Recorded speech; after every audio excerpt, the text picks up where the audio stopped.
आइए आज का लेक्चर स्टार्ट करते हैं। आज के लेक्चर में हम जिस टॉपिक को फोकस करेंगे वो मिलीकॉन्स ऑयल ड्रॉप मेथड है। मिलीकॉन्स ऑयल ड्रॉप मेथड के थ्रू हम लोग एलिमेंट्री चार्ज को फाइंड आउट करने की कोशिश करेंगे कि मिनिमम चार्ज किसी भी पार्टिकल के ऊपर कितना आ सकता है। तो याद रखना, जब हम कैलकुलेट भी करेंगे तो मिनिमम चार्ज किसी भी पार्टिकल के ऊपर या किसी भी मॉलिक्यूल के ऊपर जो आ सकता है वो इलेक्ट्रॉन जितना आ सकता है, मतलब 1.6 × 10⁻⁻19 कूलम चार्ज क्वांटिटाइज होता है। इसका मतलब क्या है कि इससे कम चार्ज की वैल्यू हमें नहीं मिलेगी। 1.6 × 10⁻⁻19 कूलम ये लिमिटेशन है स्टेबल पार्टिकल्स की। क्वार्क्स की अगर हम बात करें तो हमें फ्रैक्शन में चार्ज मिल सकता है एलिमेंट्री चार्ज के, लेकिन है क्योंकि वो स्टेबल नहीं होते। तो स्टेबल पार्टिकल्स की जब हम बात करें तो मिनिमम चार्ज जो हम निकालेंगे वो किसके इक्वल होगा, 1.6 × 10⁻⁻19 कूलम। तो अब हम इसको स्टार्ट करते हैं, देखते हैं कि मिलीकॉन्स ने ये एक्सपेरिमेंट कैसे किया। बड़ा सिंपल एक्सपेरिमेंट है और एक्सपेरिमेंट की सबसे पहले डायग्राम देखते हैं। डायग्राम ये है कि जी हमारे पास क्या है, दो प्लेट्स हैं, सिंपल ही रखते हैं इसको। इन प्लेट्स को हम लोगों ने क्या करना है जी, electrical potential voltage V provide कर देनी है। तो जैसे ही हम पोटेंशियल प्रोवाइड करते हैं तो पोटेंशियल के प्रोवाइड करने की वजह से क्या होता है, इलेक्ट्रिकल पोटेंशियल के प्रोवाइड करने की वजह से इलेक्ट्रिकल फील्ड क्रिएट हो जाती है। अब अगर इलेक्ट्रिकल फील्ड क्रिएट हो रही है तो एक साइड को पॉजिटिव लेना पड़ेगा, एक प्लेट को नेगेटिव लेना पड़ेगा। तो हम कहते हैं कि यहाँ बैटरी का पॉजिटिव टर्मिनल अटैच करते हैं और बैटरी का नेगेटिव टर्मिनल हम लोगों ने यहाँ अटैच किया। तो इसकी वजह से क्या होगा, अपर प्लेट पॉजिटिवली चार्ज हो जाएगी और लोअर प्लेट पे पोटेंशियल क्या आ जाएगा, नेगेटिवली चार्ज। और लोअर प्लेट पे कितना पोटेंशियल आ जाएगा, 0। अपर प्लेट पे कितना पोटेंशियल आ जाएगा, V। अगर पोटेंशियल डिफरेंस हम लोगों ने फाइंड आउट करना है तो पोटेंशियल डिफरेंस किसके इक्वल आएगा, V - 0। तो जब पोटेंशियल डिफरेंस की बात होगी तो हम उसको क्या लिखेंगे, V। P stand for voltage. अगर ये 3 वोल्ट की बैटरी है तो इसका मतलब 3 इधर 0 इधर, पोटेंशियल डिफरेंस 3 वोल्ट का होगा।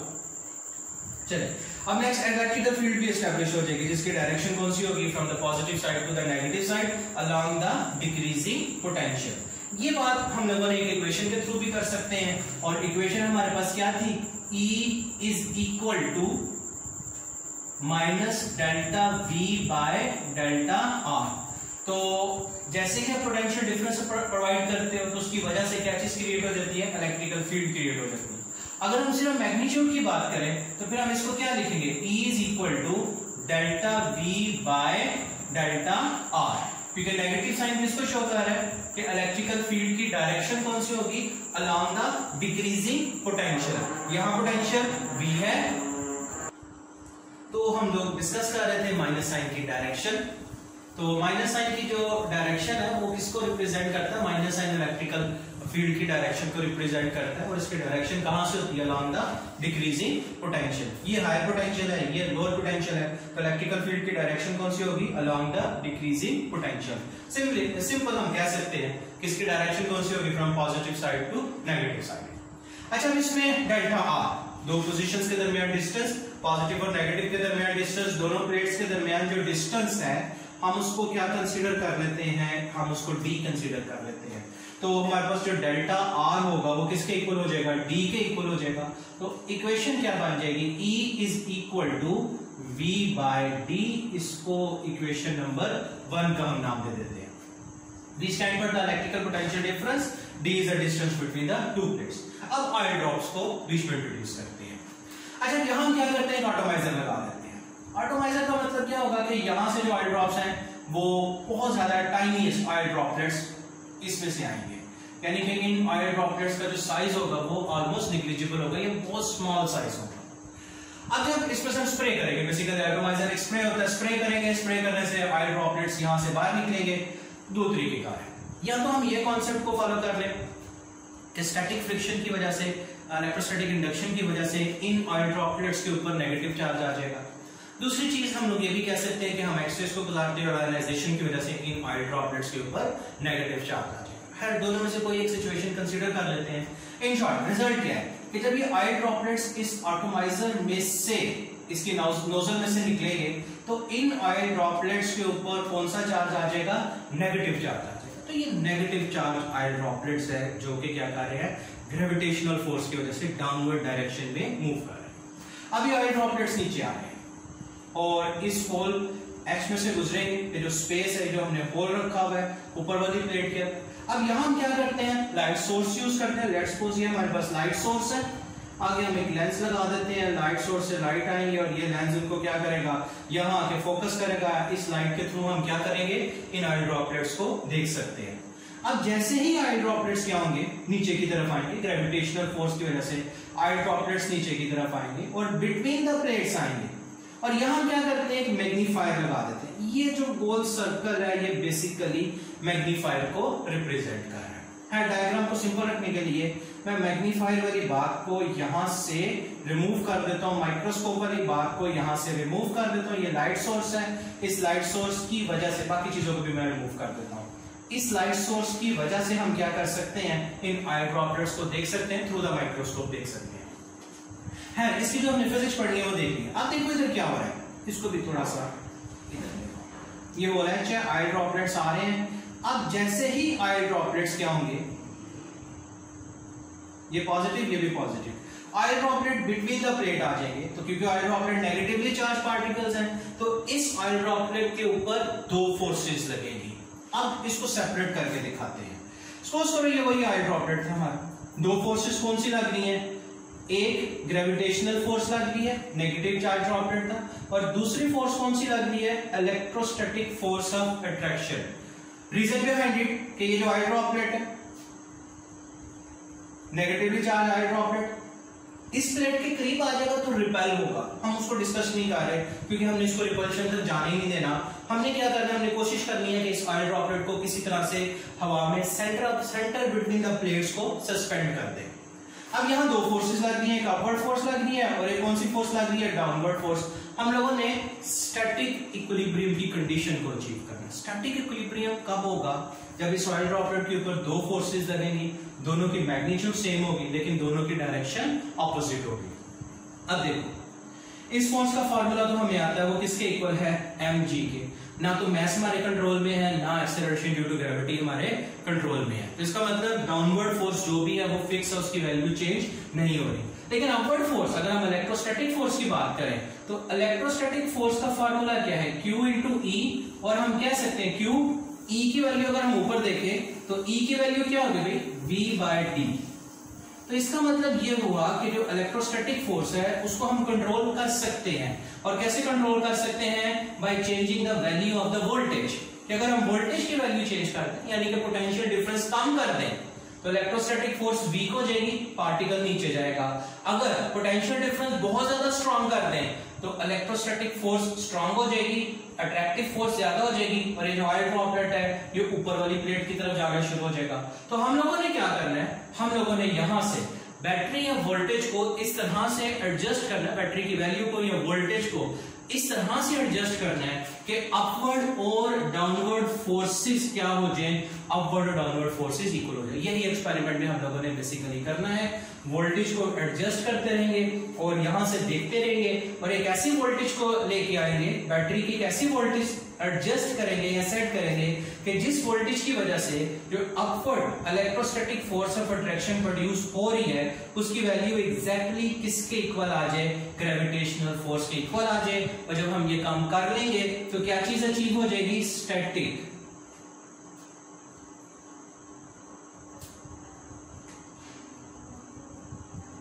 और जैसे ही स्टैटिक इक्विलिब्रियम अचीव होगी तो हम क्या लिखेंगे? Electrostatic force is equal to gravitational force. Electrostatic force का फॉर्मूला ये मैंने लिख दिया है QV by D। QV by D, V को थोड़ा बड़ा कर लो क्योंकि ये पोटेंशियल डिफरेंस है, इज इक्वल टू mg। हम लोगों ने क्योंकि चार्ज का फॉर्मूला बनाना था तो चार्ज का फॉर्मूला क्या बन जाएगा? D को ऊपर मल्टीप्लाई कर दो, mgd डिवाइडेड बाय v। इसको हम लोग इक्वेशन नंबर 1 का नाम दे देते हैं। तो अगर हम लोगों ने चार्ज को फाइंड आउट करना है तो पोटेंशियल डिफरेंस जिसका हमें पता है G 9.8, जिसका हमें पता है D दो प्लेट्स के दरमियान डिस्टेंस इजीली कैलकुलेट हो सकेगा। अब इस पूरी इक्वेशन में अगर हमें नहीं पता तो मैथ्स का नहीं पता, तो डेरिवेशन के अगले हिस्से में हम क्या करेंगे, मैथ्स की वैल्यू को कैलकुलेट करेंगे। आइए अब हम लोग क्या करते हैं, मैथ्स की वैल्यू को कैलकुलेट करते हैं। बड़ा सिंपल काम है, हमें फॉर्मूले आते हैं तो हम फॉर्मूलास को यूज करते हैं। बस हम कहते हैं कि मैथ्स को कैलकुलेट करने के लिए हमें डेंसिटी का पता होना चाहिए। डेंसिटी का क्या फॉर्मूला होता है, density is equal to mass over volume. अब क्योंकि ये हाइड्रोफ्लोइड है, इसको हम थ्री डायमेंशनल स्ट्रक्चर में जब भी हम कोई यूनिफॉर्म सिमेट्री को यूज करते हैं तो हम इसको स्फेरिकल शेप कंसीडर करेंगे। तो मास का क्या फार्मूला बन जाएगा, m is equal to density multiply by the volume. और वॉल्यूम हम कौन सा ले रहे हैं, वॉल्यूम हम स्फीयर का वॉल्यूम लेंगे और वॉल्यूम ऑफ द स्फीयर क्या हो जाएगा 4/3 पाई r क्यूब। इसको इक्वेशन नंबर 2 का नाम दे दो। खैर मास को कैलकुलेट करने के लिए आपको डेंसिटी ऑफ द ऑयल पता होना चाहिए, वो इजीली हम निकाल लेंगे, हमें गिवन भी होगी। नहीं पता तो हमें radius of the oil droplet का नहीं पता। अब हमने नेक्स्ट करना क्या है, किसी तरह से radius of the oil droplet को कैलकुलेट करना है। तो आए radius of the oil droplet को कैलकुलेट करते हैं।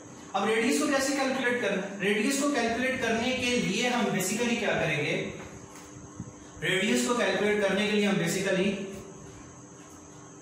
बैटरी को उतार देंगे, सोर्स को रिमूव कर देंगे। क्या होगा, पॉजिटिव प्लेट भी खत्म हो जाएगी और नेगेटिव प्लेट भी खत्म हो जाएगी। तो अब ये जो आई ड्रॉपलेट है इसके ऊपर फिलहाल एक ही फोर्स लग रही है और ये कौन सी फोर्स होगी, this is the force of gravity. और ये आई ड्रॉपलेट क्या है, वैक्यूम में नहीं आ रहा नीचे, ये बात जिस जेल में रखना, ये आई ड्रॉपलेट हवा में नीचे आ रहा है, एयर में आ रहा है। तो अब क्या होगा, अब हमें पता है कि जब भी कोई चीज हवा में नीचे आती है तो उसके ऊपर दो फोर्सेस लाजमी तौर पर लगती है, एक फोर्स ऑफ ग्रेविटी और दूसरी कौन सी होती है, ड्रैग फोर्स। और ड्रैग फोर्स की डायरेक्शन किधर होती है, ऑपोजिट टू द मूवमेंट। अगर पार्टिकल्स नीचे आ रहे हैं, मॉलिक्यूल्स नीचे आ रहे हैं, तो ड्रैग फोर्स किधर लग रही होगी, अपवर्ड। और ड्रैग फोर्स का फार्मूला हमें याद है, इसका फार्मूला था mg और ड्रैग फोर्स का फार्मूला था 6 पाई ईटा rv। तो मतलब जब ऑयल ड्रॉपलेट नीचे की तरफ आएगा तो उसकी स्पीड ज्यादा होगी, फोर्स लगेगी, एक्सेलरेशन प्रोड्यूस होगी, स्पीड ज्यादा होती जाएगी। जब स्पीड ज्यादा होती जाएगी तो एक स्पीड ऐसी आ जाएगी जिसको हम क्या कहते हैं, टर्मिनल वेलोसिटी। और जैसे ही टर्मिनल वेलोसिटी अचीव होगी तो हम क्या कहेंगे कि अब ड्रैग फोर्स किसके इक्वल हो जाएगी, ग्रेविटेशनल फोर्स के, उसके वेट के इक्वल हो जाएगी। और जो पार्टिकल है अब ये हवा में रुकेगा नहीं, बल्कि क्या करेगा, एक यूनिफॉर्म वेलोसिटी के साथ नीचे आना शुरू हो जाएगा। उस यूनिफॉर्म वेलोसिटी को हम क्या कहते हैं, टर्मिनल वेलोसिटी। और एट द टर्मिनल वेलोसिटी क्या चीज अचीव हो जाएगी, डायनामिक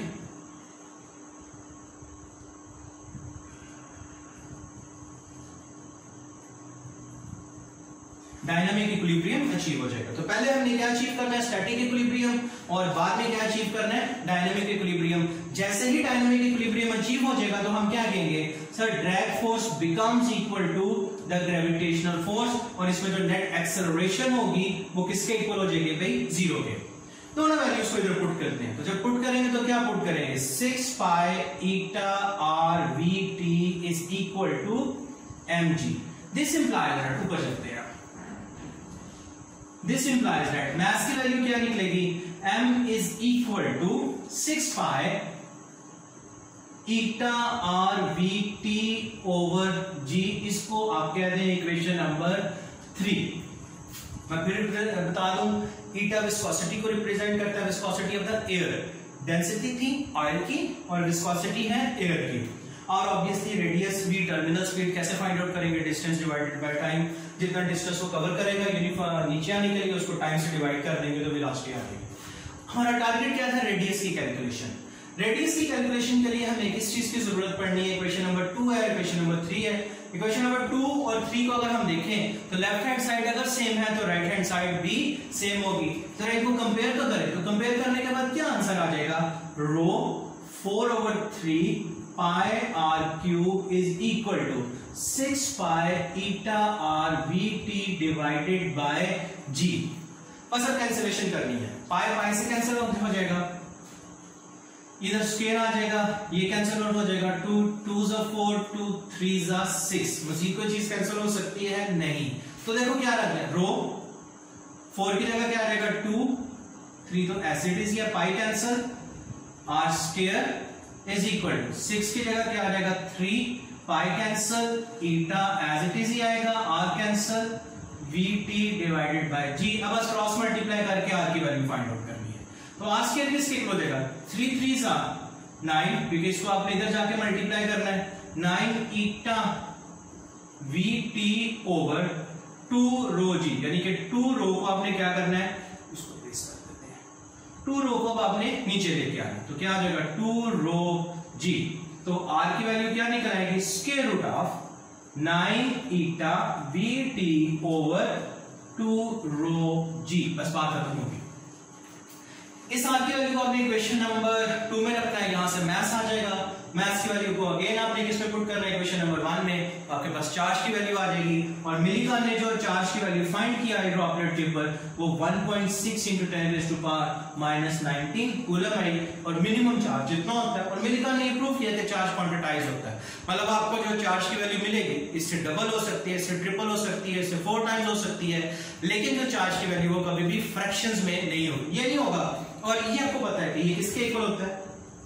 इलेक्ट्रॉन के चार्ज के इक्वल होता है। 1.5 E नहीं आपको मिलेगी, 1.9 E नहीं आपको मिलेगी, 3.5 E नहीं आपको मिलेगी। आपको जब भी चार्ज की वैल्यू मिलेगी तो क्वांटिटाइज मिलेगी। Q is equal to NE, where N stand for 1 2 3 integral multiple of E मिलेगी।